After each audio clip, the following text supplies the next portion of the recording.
হযরত আমিনা রাদিয়াল্লাহু তাআলা আনহা বর্ণনা করেন, যখন আমার সন্তান আমার গর্ভে ছিল আমি অনেক অদ্ভুত জিনিস দেখতাম। যদি আমি বাড়ির বাইরে যেতাম একটি মেঘের ছায়া আমার উপরে এসে পড়ত, যা আমাকে সূর্য থেকে রক্ষা করত। যদি আমি জমজম কূপ থেকে পানি আনতে যেতাম পথের সব গাছের ডাল আমার সামনে এমনভাবে নত হয়ে যেত যেন তারা আমাকে সালাম করছে। আমি অবাক হতাম, কেন শুধু আমার সাথেই এসব ঘটছে।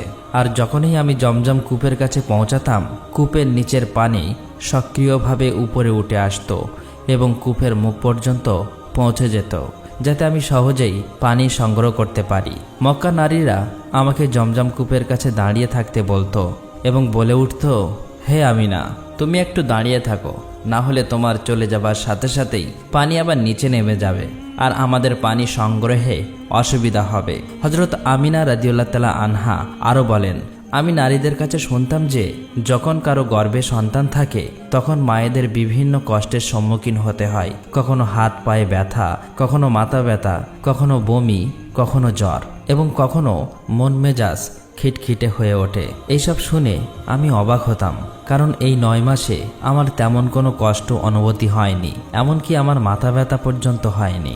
এছাড়াও হযরত আমিনা রাদিয়াল্লাহু তাআলা আনহা বলেন, এই সময়ে তিনি বেশ কিছু বিস্ময়কর স্বপ্নও দেখতেন। হযরত আমিনা রাদিয়াল্লাহু তাআলা আনহা বলেন, এক রাতে আমি ঘুমিয়ে পড়লে স্বপ্নে দেখি আমার শরীর থেকে একটি নূরের আলো বের হচ্ছে, যা সমগ্র পৃথিবীকে আলোকিত করে দিচ্ছে। এই দৃশ্য দেখে আমার পুরোপুরি বিশ্বাস জন্মায় যে আমার গর্ভের শিশু সাধারণ কেউ নয়। হযরত মুহাম্মদ সাল্লাল্লাহু আলাইহি ওয়াসাল্লামের দাদা হযরত আব্দুল মুত্তালিব কাবার কাছে গিয়ে দিনরাত আল্লাহর কাছে প্রার্থনা করতেন। তিনি কাঁদতেন আর বলতেন, হে আল্লাহ, আমার ছেলে আব্দুল্লাহ আর এই দুনিয়ায় নেই, কিন্তু তার ঘরে একটি সন্তানের জন্ম হতে চলেছে। হে আল্লাহ, তুমি এই শিশুটির হেফাজত করো এবং আমার আব্দুল্লাহর বংশ অবশিষ্ট রাখো। রাসূল সাল্লাল্লাহু আলাইহি ওয়াসাল্লামের সকল চাচা অধীর আগ্রহে অপেক্ষা করছিলেন যে তাদের ভাই আব্দুল্লাহর ঘরে সন্তান কখন জন্মাবে।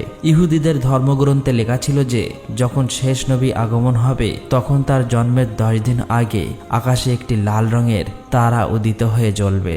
যখন হযরত মুহাম্মদ সাল্লাল্লাহু আলাইহি ওয়াসাল্লামের জন্মের আরো 10 দিন বাকি ছিল তখন সেই তারাটি উদিত হলো।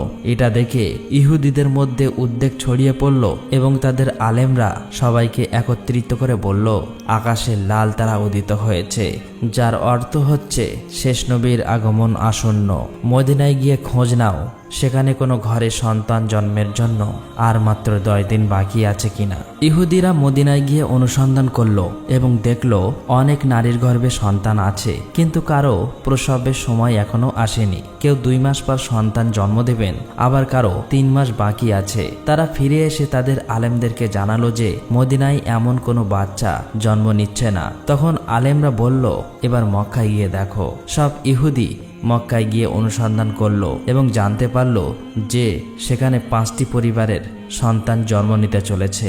তখন তারা বলল, না, এমন একজন শিশুর জন্ম হতে চলেছে যার বাবা এই পৃথিবীতে নেই। লোকেরা জানলো যে আব্দুল মুত্তালিবের নাতি জন্ম হতে চলেছে এবং তার বাবা আব্দুল্লাহ কিছু মাস আগেই ইন্তেকাল করেছেন। এটি শুনে ইহুদিরা হতাশায় কাঁদতে কাঁদতে তাদের আলেমদের কাছে ফিরে গিয়ে জানালো, হায় আফসোস, নবুয়াত এখন ইহুদিদের থেকে মক্কার কাছে চলে গেছে। এইভাবে সময় পেরিয়ে যেতে থাকলো আর অবশেষে সেই মহেন্দ্রক্ষণ উপস্থিত হলো, যার জন্য সবাই অধীর আগ্রহে অপেক্ষা করছিল। সেই মুহূর্তের প্রতীক্ষায় ছিল আকাশ, পৃথিবী, পাখি এবং সকল সৃষ্টিজীব। আজ সেই শিশুর জন্ম হলো, যার জন্য এই পৃথিবী সৃষ্টি করা হয়েছে। আজ সেই শিশুর জন্ম হলো, যার জন্য এই পৃথিবী সৃষ্টি করা হয়েছে। যদি তিনি না থাকতেন তাহলে হয়তো কিছুই থাকতো না। আজ সেই শিশুর জন্ম হলো, যার জন্য চাঁদকে 2 ভাগ করে দেওয়া হয়েছিল। সেই শিশুর জন্ম হলো, যার জন্য সূর্যকে থামিয়ে দেওয়া হয়েছিল। আর আল্লাহ আদেশ করেছিলেন, এখনো সূর্য অস্ত যাবে না, কারণ আমার হাবিব মুহাম্মদ সাল্লাল্লাহু আলাইহি ওয়াসাল্লাম এখনো আসরের নামাজ আদায় করেননি। আজ সেই শিশুর জন্ম হলো, যার সাথে জীবনে 26,000 বার হযরত জিবরাইল আলাইহিস সালাম দেখা করেছেন। রাত হয়ে এসেছিল, তখন হযরত আমিনা রাদিয়াল্লাহু তাআলা আনহার পেটে হালকা ব্যথা অনুভূত হয় এবং তিনি বুঝতে পারলেন যে হয়তো আজই আমার শিশুর জন্ম হতে চলেছে। তিনি হযরত আব্দুল মুত্তালিবকে এই কথা জানালেন। হযরত আব্দুল মুত্তালিব তার মহল্লার এক মহিলা হযরত শিফাকে ডেকে বললেন, আজ রাতে তুমি আমিনার কাছে থাকো, কারণ আমার ছেলে আব্দুল্লাহর ঘরে আজ এক শিশুর জন্ম হবে। রাত পেরোতে লাগলো, চাঁদও যেন নীরব থেমে মেঘের আড়ালে লুকিয়ে গেল। হযরত আমেনা বলেন, যে রাতে আমার সন্তানের জন্ম হলো সেই রাতে আমাদের বাড়িতে এমন দরিদ্র ছিল যে আমাদের কাছে প্রদীপ জ্বালানোর তেলও ছিল না। এই দরিদ্রতার মধ্যেই আমাদের প্রিয় নবী সাল্লাল্লাহু আলাইহি ওয়াসাল্লাম এই পৃথিবীতে আগমন করলেন।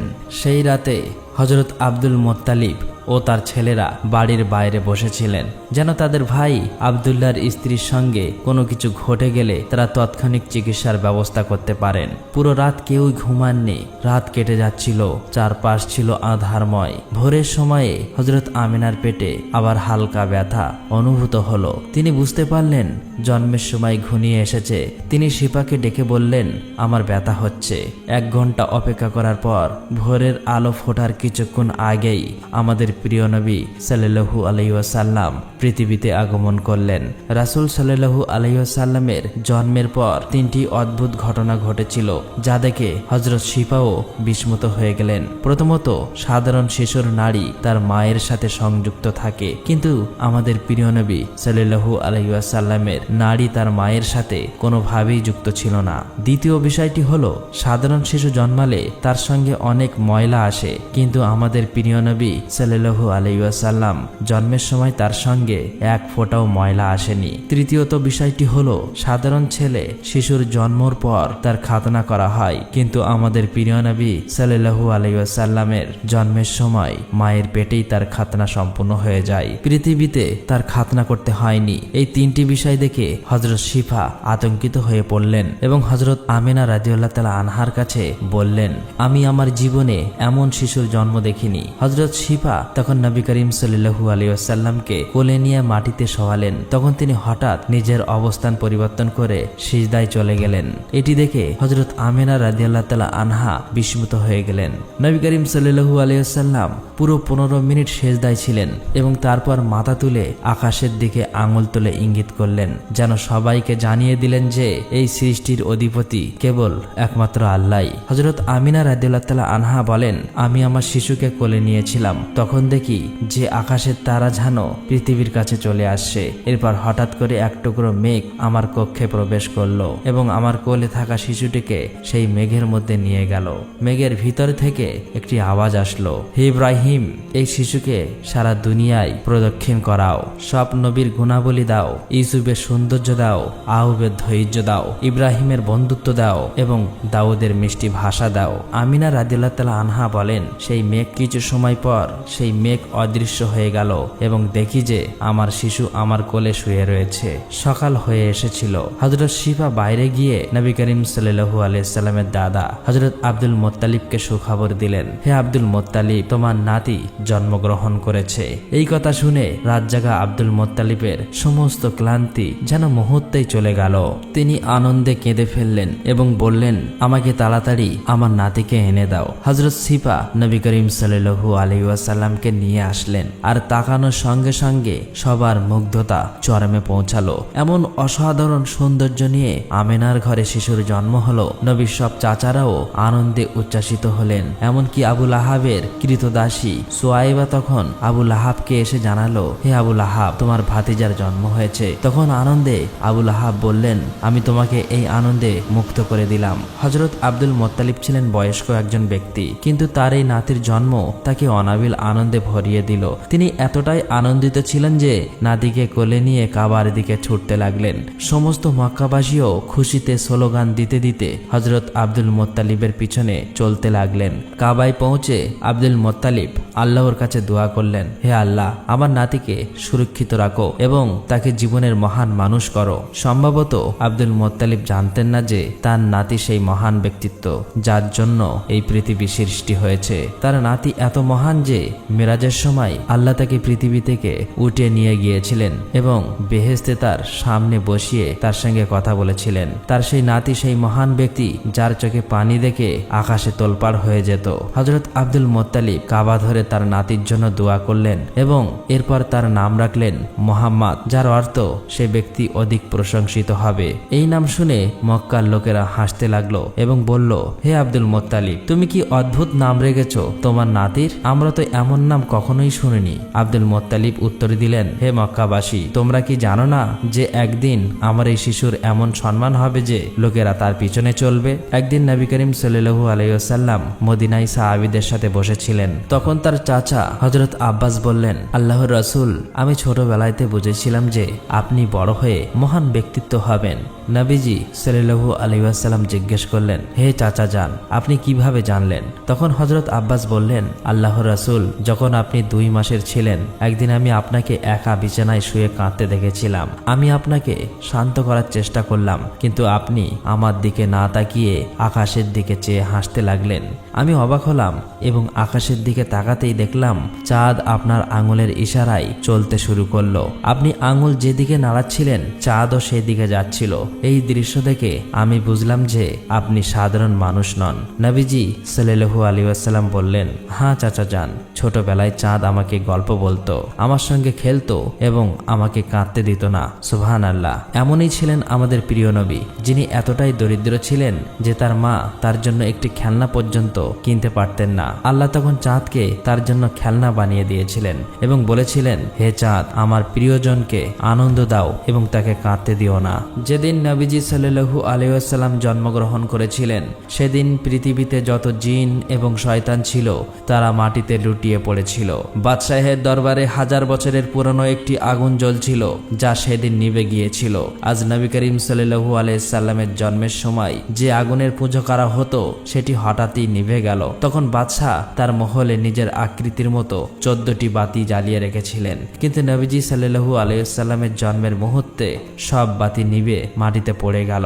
পরের দিন দুপুরের দিকে একজন ইহুদি ব্যবসায়ী কিছু পণ্য বিক্রি করতে মক্কায় এলো। সে আকাশের দিকে তাকিয়ে নবীজির আগমনের সবগুলো নিদর্শন দেখলো। তখন সে মক্কার লোকদের জিজ্ঞেস করলো, আজ কি কারো ঘরে কোনো শিশু জন্মগ্রহণ করেছে? লোকেরা জানালো যে হ্যাঁ, এক মহিলার ঘরে এক পুত্র সন্তানের জন্ম হয়েছে। তখন ইহুদিটি বলল, না, এমন একজন যার বাবা আর জীবিত নেই। তখন তাকে জানানো হলো, হ্যাঁ, আব্দুল মোত্তালিবের নাতি জন্মগ্রহণ করেছেন। একথা শুনে ইহুদিটি বলল, আমাকে তার কাছে নিয়ে চলো, আমি তাকে দেখতে চাই। এরপর ইহুদিটি হযরত আমিনা রাদিয়াল্লাহু তাআলা আনহার ঘরে পৌঁছালো এবং নবীজিকে কোলে নিল। এরপর নবীজির পিঠের দিকে তাকিয়ে সে নবুয়াতের মোহর দেখে চিৎকার করে উঠল, কারণ নবীজির পিঠে নবুয়াতের সেই চিহ্ন ছিল। তা দেখে ইহুদি কেঁদে উঠল এবং বলল, হায়, আজ থেকে নবুয়াত আমাদের থেকে চলে গেল আর আমাদের ধ্বংসের নিকটে। সুবহানাল্লাহ। তৎকালীন মক্কায় এমন অনেক মানুষ ছিল যারা মনে মনে আব্দুল মোত্তালিব এবং বনু হাসিম গোত্রকে হিংসা করত। তারা হঠাৎ করে আবিষ্কার করলো আব্দুল্লাহর এতিম পুত্র মুহাম্মাদের জন্মের পর আব্দুল মোত্তালিবের বাড়িতে ইহুদি আলেম ও খ্রিস্টান পাদ্রীরা আসছে এবং তারা কোনো না কোনো সুসংবাদ প্রদান করছে বা ভবিষ্যৎবাণী করছে। এই অবস্থা দেখে মক্কার কিছু মানুষের মনে হিংসা আরো বৃদ্ধি পেয়ে গেল। তারা অবাক হয়ে ভাবতে লাগলো, মক্কার মাটিতে শত শত শিশুর জন্ম হয়েছে, কিন্তু কাউকে তো এভাবে কখনোই সম্মানিত করা হয়নি। মদিনার ইহুদি আলেম শিশু মুহাম্মদ সাল্লাল্লাহু আলাইহি ওয়াসাল্লামকে দেখে চিৎকার করে বলে ওঠেন। তিনি হতাশ কণ্ঠে বলেন, আমি এই শিশুকে চিনতে পেরেছি, আমি এই শিশুকে দেখার জন্যই মদিনা থেকে মক্কায় এসেছি। আব্দুল মোত্তালিব, যিনি ইব্রাহিম আলাইহিস সালামের ধর্মে অটল ছিলেন এবং অনেক গোপন বিষয় সম্পর্কে জানতেন। ইহুদি আলেমের এই সমস্ত কথা শুনে নবী করিম সাল্লাল্লাহু আলাইহি ওয়াসাল্লামকে খুব দ্রুত বাড়ির ভিতরে নিয়ে যান এবং তাকে লুকিয়ে রাখেন। এই ঘটনার পর নবী করিম সাল্লাল্লাহু আলাইহি ওয়াসাল্লামকে 4 দিন পর্যন্ত লুকিয়ে রাখা হয়েছিল। আরবে একজন বিদ্বান ও প্রসিদ্ধ ব্যক্তি ছিলেন, তার নাম সাওয়াদ ইবনে কারব। তিনি একদিন আব্দুল মোত্তালিবের কাছে আসেন এবং নবী করিম সাল্লাল্লাহু আলাইহি ওয়াসাল্লামকে দেখতে চান। সাওয়াদ ইবনে কারব মক্কার খুব সম্মানিত একজন ব্যক্তি ছিলেন। যদি তিনি মুহাম্মদ সাল্লাল্লাহু আলাইহি সাল্লামকে নিয়ে কোনো ভবিষ্যৎবাণী করেন তাহলে মক্কার লোকদের হিংসা আরো বেড়ে যাবে। এই কারণে আব্দুল মোত্তালিব সাওয়াদ ইবনে কারবের অনুরোধ প্রত্যাখ্যান করেন এবং বলেন, আমাকে মার্জনা করুন, আমি আমার নাতিকে এই মুহূর্তে জনসম্মুখে আনতে পারবো না। আব্দুল মোত্তালিবের এই কথায় সাওয়াদ ইবনে কারব উদ্বিগ্ন হয়ে পড়লেন। তিনি বললেন, আমি আপনার নাতিকে একবারের জন্য দেখতে চাই। আমি আপনার নিকট প্রতিজ্ঞা করছি এই সাক্ষাতের ব্যাপারটা আমি গোপন রাখব।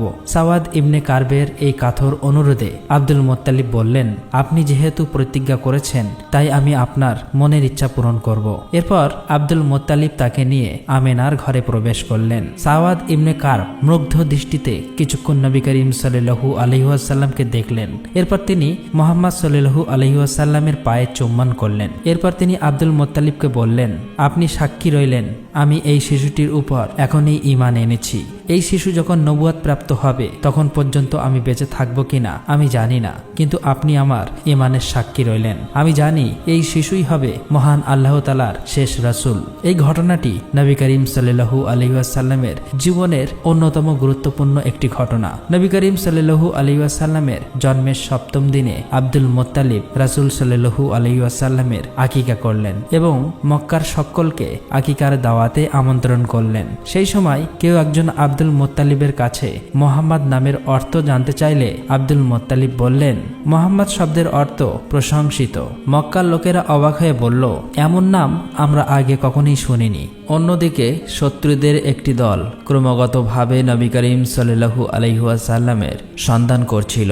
আব্দুল মোত্তালিবকে সাওয়াদ ইবনে কারব সহ আরো অনেকেই সাবধান করেছিলেন এই শিশুর অনেক শত্রু হবে, তাই এই শিশুকে রক্ষা করার জন্য সর্বাত্মক চেষ্টা করতে হবে। এই কারণেই আব্দুল মোত্তালিব নবী করিম সাল্লাল্লাহু আলাইহি ওয়াসাল্লামকে মক্কা থেকে অন্য কোনো স্থানে স্থানান্তর করতে চেয়েছিলেন। নবী করিম সাল্লাল্লাহু আলাইহি ওয়াসাল্লামের নিরাপত্তার জন্য আব্দুল মোত্তালিব লক্ষ্য করলেন প্রায় ইহুদিরা মক্কায় এসে এখানকার পরিস্থিতি নিয়মিত পর্যবেক্ষণ করছে।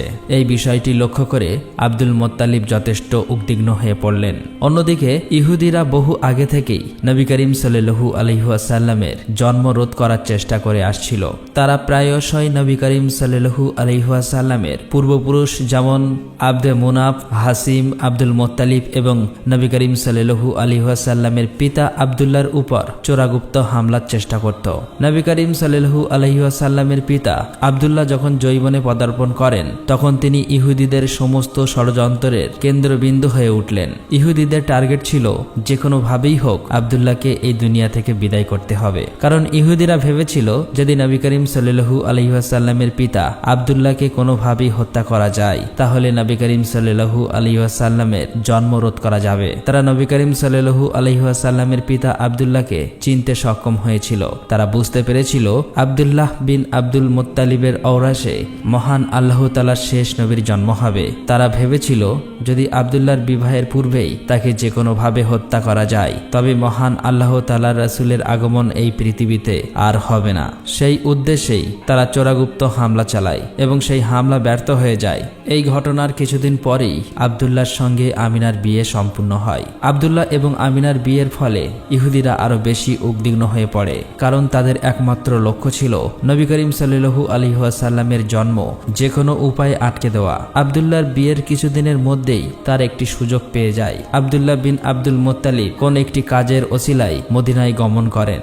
মদিনা ছিল ইহুদিদের কেন্দ্রস্থল। মদিনায় সফরকালীন অবস্থায় ইহুদিরা সুকৌশলে আব্দুল্লাহর উপর বিষ প্রয়োগ করে। এই বিষের কারণেই আব্দুল্লাহ ইন্তেকাল করেন। আব্দুল্লাহ ইন্তেকাল করার পর ইহুদিরা অনেকটাই নিশ্চিন্ত বোধ করতে লাগলো। তারা ভাবলো এখন শুধু নিশ্চিত হতে হবে আব্দুল্লাহর ঘরে কোনো সন্তান জন্ম হয়েছে কিনা। যদি এটা নিশ্চিত করা যায় যে তিনি নিঃসন্তান ছিলেন তবে আর কোনো ঝামেলাই অবশিষ্ট থাকবে না।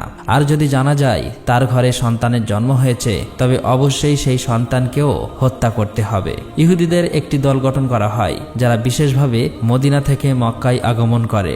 মক্কায় গিয়ে তারা জানতে পারল আব্দুল্লাহর ঘরে কোনো সন্তান জন্ম নেননি। এই সংবাদ পেয়ে তারা খুব খুশি এবং নিশ্চিত মনে মদিনায় ফেরত গেল।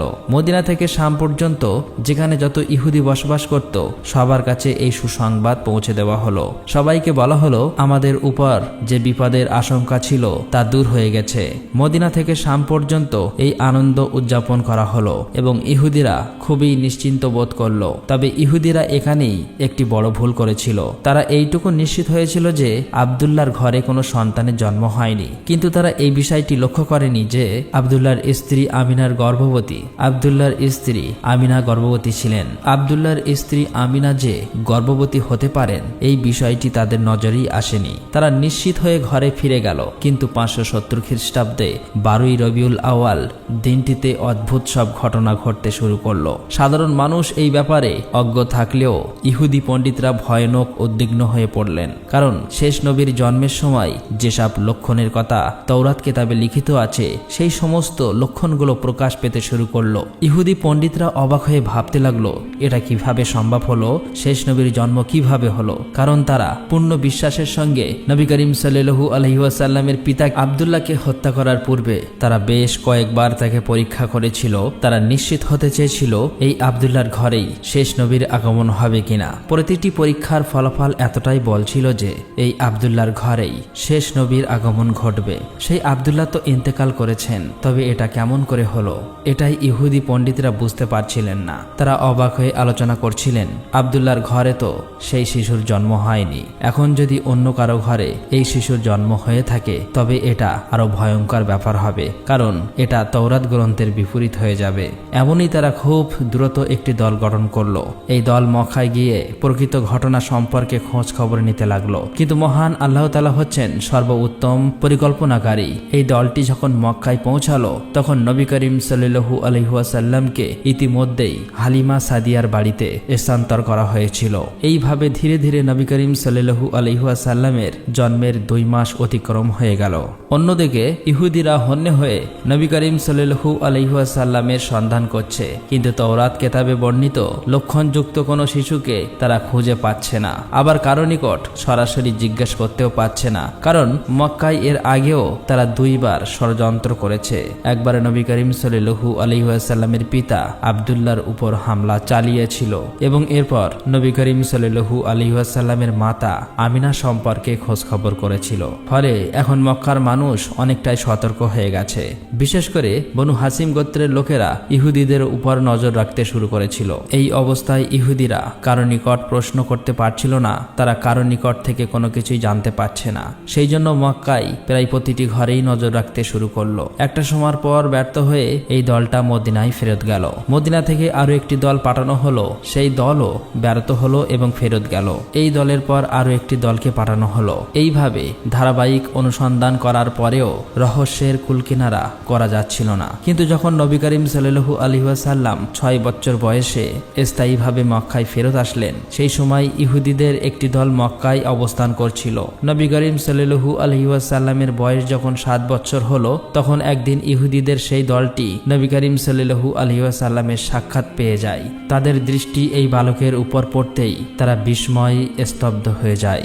এই বালকের হাঁটার ধরন, কথা বলার ভঙ্গি একদম সেই রকম যেমনটা তৌরাত কিতাবের শেষ নবীর বৈশিষ্ট্য হিসেবে বর্ণিত হয়েছে। এই বালকের মাথার উপর একটি মেঘের খণ্ড ছায়া দান করছে। ইহুদি আলেমরা আলোচনা করতে লাগলো, তৌরাত কিতাবের বর্ণনা অনুযায়ী এই বালকের বয়স এখন 7 বছর হওয়ার কথা। তারপর তারা আলোচনা করে এটা ঠিক করলো, যদি এই বালকেই শেষ নবী হয় তবে তাকে অবশ্যই এই দুনিয়া থেকে বিদায় করতে হবে। ইহুদিরা খোঁজ খবর করে জানতে পারলো এই শিশু আব্দুল মুত্তালিবের নাতি। এটা জানার পর তারা বুঝতে পারলো তাদের তথ্যে ভুল ছিল। এখন যেভাবেই হোক তাদের এই ভুল সংশোধন করতে হবে। এবার 100% নিশ্চিত হতে হবে যে এই বালকই মহান আল্লাহ তাআলার শেষ নবী কিনা। তৌরাত কিতাবে মহান আল্লাহ তাআলার শেষ নবীর বিশেষ কিছু লক্ষণ লিপিবদ্ধ করা আছে। যে ব্যক্তি মহান আল্লাহ তাআলার রাসূল হবেন, তিনি প্রথম নবী হন কিংবা শেষ নবী, তার মধ্যে সেই বিশেষ লক্ষণ অবশ্যই থাকবে। যেমন সেই ব্যক্তি কখনোই হারাম খাবার খেতে পারবে না। খাওয়া তো দূরের কথা, হারাম খাবার ঠোঁটেও স্পর্শ করতে পারবে না। এমনকি সন্দেহজনক রিজিক যা নিশ্চিত নয় তা হারাম নাকি হালাল সেই খাবারও রাসূলরা খেতে পারবে না। সুতরাং তারা একটি অদ্ভুত পরিকল্পনা করলো। মক্কায় একজন বিধবা মহিলা বাস করতেন যার নাম ছিল জুবাইদা। জুবাইদার একটি ছোট্ট মুরগির খামার ছিল। এই মহিলা মুরগির ডিম বিক্রি করে জীবিকা নির্বাহ করতেন। যে মুরগির ডিম পাড়ার অযোগ্য হয়ে যেত তিনি সেই মুরগির জবাই করার জন্য বিক্রি করতেন। ইহুদিরা পরিকল্পনা করলো তারা এমন একটি পরীক্ষা করবে যার মাধ্যমে তারা এই বালক সম্পর্কে সম্পূর্ণ নিশ্চিত হতে পারবে। সুতরাং রাতের বেলায় জুবাইদার বাড়ি থেকে তারা মুরগি চুরি করলো। মুরগিগুলোর মধ্যে কিছু মুরগি তারা চুরির নিয়তেই চুরি করলো। চুরি করার কারণে সেই মুরগির গোশত হারাম হয়ে গেল এবং কিছু মুরগি তারা এই নিয়তে চুরি করলো যে পরে এই মুরগির দাম জুবাইদাকে দিয়ে দেবে। পরে দাম দেওয়ার নিয়তে যে মুরগিগুলো নিয়েছিল সেগুলো সন্দেহজনক রিজিকে পরিণত হলো। পরের দিন ইহুদিরা আব্দুল মোত্তালিবের সঙ্গে সাক্ষাৎ করতে গেল। তারা আব্দুল মোত্তালিবকে বলল, হে আব্দুল মোত্তালিব, আপনি আমাদের নিমন্ত্রণ গ্রহণ করুন। আব্দুল মোত্তালিব প্রথমে রাজি হতে চাইলেন না, কিন্তু ইহুদিরা এমন কাতরভাবে অনুরোধ করতে লাগলো যে তিনি আর না করতে পারলেন না। ইহুদিরা বলল, আমরা শুধু আপনাকে নয় বরং বনু হাসিম গোত্রের সমস্ত পুরুষ এবং সমস্ত বালকদেরকেও নিমন্ত্রণ করছি। আপনার নিকট আমাদের একান্ত নিবেদন,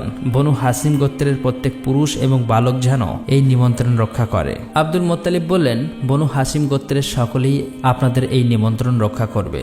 ইহুদিরা তাদের কার্যে সফল হয়ে ফেরত গেল এবং নিমন্ত্রণের জন্য খাবারের আয়োজন করতে লাগলো। যথাসময়ে আব্দুল মোত্তালিব বনু হাসিম গোত্রের সমস্ত পুরুষ এবং বালকদেরকে সঙ্গে নিয়ে নিমন্ত্রণ রক্ষা করতে গেলেন। ইহুদিরা আব্দুল মোত্তালিবকে উদ্দেশ্য করে বললেন, আপনি মক্কার প্রধান এবং আপনি মক্কার সবচেয়ে সম্মানিত ব্যক্তি। এই নিমন্ত্রণের আয়োজন আপনার সম্মানে করা হয়েছে, দয়া করে খাবার গ্রহণ করুন। আব্দুল মোত্তালিব বললেন, যতক্ষণ না পর্যন্ত আমার নাতি মোহাম্মদ খাওয়া শুরু না করবে আমরা কেউ খাবার গ্রহণ করব না। ইহুদিরা ঠিক এটাই চাচ্ছিল।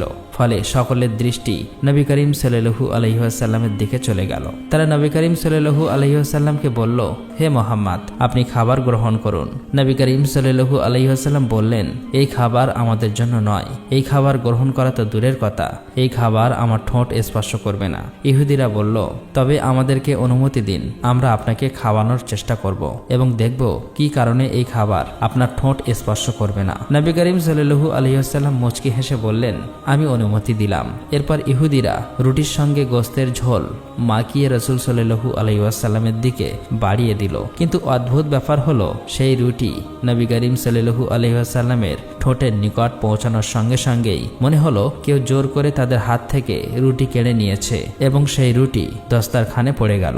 একবার দুবার এমনকি 10 বার চেষ্টা করা হলো, কিন্তু রুটি কোনোভাবেই নবী করিম সাল্লাল্লাহু আলাইহি ওয়াসাল্লামের ঠোঁট স্পর্শ করতে পারল না। রুটিটা যখনই ঠোঁটের নিকটে পৌঁছায় তখনই হাত খুলে যায় এবং রুটি নিচে পড়ে যায়। ইহুদিরা বাহ্যিকভাবে হতবাক হলেও মনে মনে খুবই খুশি হলো, কারণ তাদের নিকট অর্ধেক আলামত পরিপূর্ণ হয়েছে, এটা হারাম খাবার। এখন তারা সন্দেহজনক খাবার নিয়ে আসার পরিকল্পনা করলো। তারা নবী করিম সাল্লাল্লাহু আলাইহি ওয়াসাল্লামকে বলল, যেহেতু কোনো একটা কারণেই এই খাবার আপনি গ্রহণ করতে পারছেন না, তাই আমরা খাবার বদলে দিচ্ছি। এরপর নতুন খাবার নিয়ে আসা হলো। এরপর ইহুদিরা নবী করিম সাল্লাল্লাহু আলাইহি ওয়াসাল্লামকে আবার বলল, আপনি শুরু করুন। নবী করিম সাল্লাল্লাহু আলাইহি ওয়াসাল্লাম সেই শান্ত ভঙ্গিতে উত্তর দিলেন। তিনি বললেন, এই খাবারটাও আমাদের জন্য নয়। ইহুদিরা বলল, তাহলে আমাদেরকে আবারও অনুমতি দিন, আমরা আপনাকে খাইয়ে দেব। নবী করিম সাল্লাল্লাহু আলাইহি ওয়াসাল্লাম বললেন, অনুমতি দিলাম। এবারও তারা আগের বারের মতো চেষ্টা করতে লাগলো, কিন্তু কোনোভাবেই সেই খাবার নবী করিম সাল্লাল্লাহু আলাইহি ওয়াসাল্লামের ঠোঁট পর্যন্ত পৌঁছাতে লাগলো না। ইহুদিরা আব্দুল মোত্তালিবকে বলল, আমরা তো আন্তরিকভাবেই আপনাদেরকে নিমন্ত্রণ করেছিলাম, কিন্তু কি হচ্ছে, কেন হচ্ছে কিছুই বুঝতে পারছি না। এমন অদ্ভুত ব্যাপার আমরা পূর্বে কখনোই দেখিনি। আব্দুল মোত্তালিব এবং নবী করিম সাল্লাল্লাহু আলাইহি ওয়াসাল্লাম সমস্ত বিষয়টা আন্দাজ করতে পারলেন, কিন্তু মুখে কিছুই বললেন না। এই ঘটনার পরে বনু হাসিম গোত্রের সবাই বাড়ি ফিরে এলো। অন্যদিকে ইহুদিরা পূর্ণ বিশ্বাসে নিশ্চিত হলো যে এই বালকেই তাদের তৌরাতে বর্ণিত রাসূল। এরপর থেকে ষড়যন্ত্রের নতুন একটি অধ্যায় শুরু হলো। আর অন্যদিকে হযরত আব্দুল মোত্তালিব সেই নিমন্ত্রণ থেকে ফিরেই নবী করিম সাল্লাল্লাহু আলাইহি ওয়াসাল্লামের সুরক্ষার দিকে আরও বেশি করে মনোযোগী হলেন। তিনি তার সমস্ত পুত্রকে ডেকে বললেন, আমার নাতি মোহাম্মদকে নিয়ে এখন নতুন করে ষড়যন্ত্রের জাল বোনা হবে। তোমরা মোহাম্মদকে একা একা আর কোথাও যেতে দেবে না। প্রিয় দর্শক বন্ধু, আজকের ভিডিও এখানেই শেষ। ভিডিওটি কেমন লেগেছে অবশ্যই কমেন্ট করে জানাবেন। এমনই ইসলামিক ভিডিও পেতে আমাদের চ্যানেলের সঙ্গে থাকবেন। আসসালামু আলাইকুম।